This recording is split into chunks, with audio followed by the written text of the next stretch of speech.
भीष्म और द्रोण के वध की आंखों देखी कहानी, जिसे सुनकर दंग रह जाएंगे। महाभारत के युद्ध में कुरुक्षेत्र की उस रणभूमि में बाणों की सैया पर लेटे भीष्म। 10वें दिन अर्जुन ने वीरवर भीष्म पर बाणों की बड़ी भारी वृष्टि की। इधर द्रुपद की प्रेरणा से शिखंडी ने भी पानी बरसाने वाले मेघ की भांति भीष्म पर बाणों की झड़ी लगा दी। दोनों ओर के हाथी सवार, घुड़सवार, रथी और पैदल एक दूसरे के बाणों से मारे गए।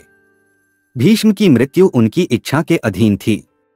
जब पांडवों को ये समझ में आ गया कि भीष्म के रहते वो इस युद्ध को नहीं जीत सकते, तो श्री कृष्ण के सुझाव पर उन्होंने भीष्म पितामह से ही उनकी मृत्यु का उपाय पूछा।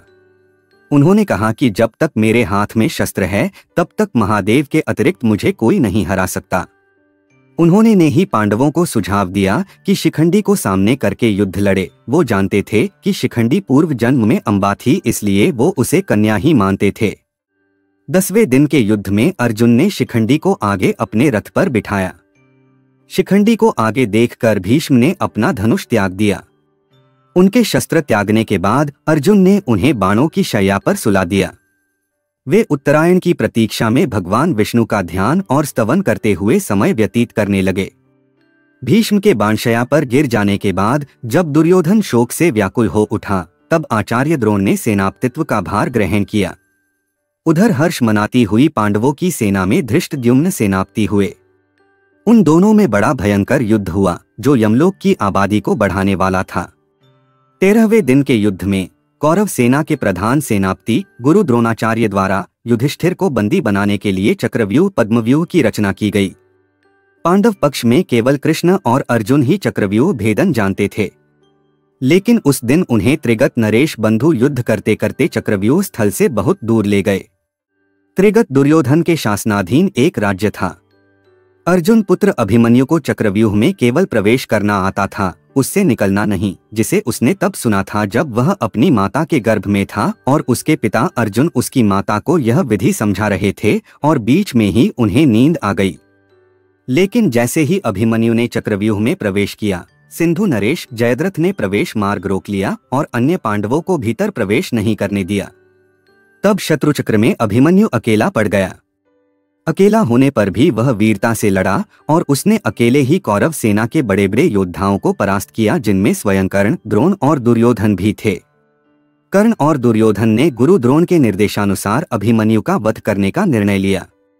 कर्ण ने बाण चलाकर अभिमन्यु का धनुष और रथ का एक पहिया तोड़ दिया, जिससे वह भूमि पर गिर पड़ा और अन्य कौरवों ने उस पर आक्रमण कर दिया।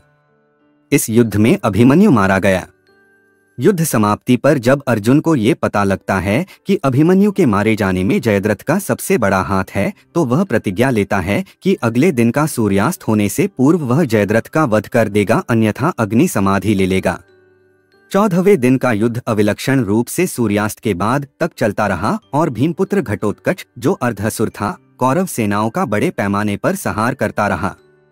आमतौर पर असुर रात्रि के समय बहुत अधिक शक्तिशाली हो जाते हैं। दुर्योधन और कर्ण ने वीरता से उसका सामना किया और उससे युद्ध किया। अंततः जब यह लगने लगा कि उसी रात घटोत्कच सारी कौरव सेना का संहार कर देगा, तो दुर्योधन ने कर्ण से ये निवेदन किया कि वह किसी भी प्रकार से इस समस्या से छुटकारा दिलाए। कर्ण को विवश होकर शक्ति अस्त्र घटोत्कच पर चलाना पड़ा।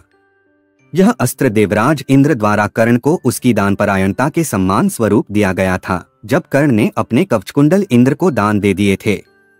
लेकिन कर्ण इस अस्त्र का प्रयोग केवल एक बार कर सकता था, जिसके बाद यह अस्त्र इंद्र के पास लौट जाएगा। इस प्रकार शक्ति अस्त्र का प्रयोग घटोत्कच पर करने के बाद वह इसे बाद में अर्जुन पर न कर सका।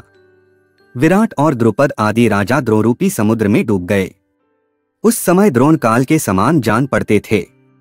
इतने ही में उनके कानों में यह आवाज आई कि अश्वत्थामा मारा गया। इतना सुनते ही आचार्य द्रोण ने अस्त्र शस्त्र त्याग कर दिए। ऐसे समय में धृष्टद्युम्न ने अपनी तलवार से गुरु द्रोण का सिर धड़ से अलग कर दिया। वे आहत होकर पृथ्वी पर गिर पड़े। इस प्रकार महाभारत के दो महान पात्रों का अंत हो गया। महाभारत में ऐसी कई कहानियां आज भी छिपी है, जिसे जानने के लिए हमारी चैनल को सब्सक्राइब कीजिए। धन्यवाद।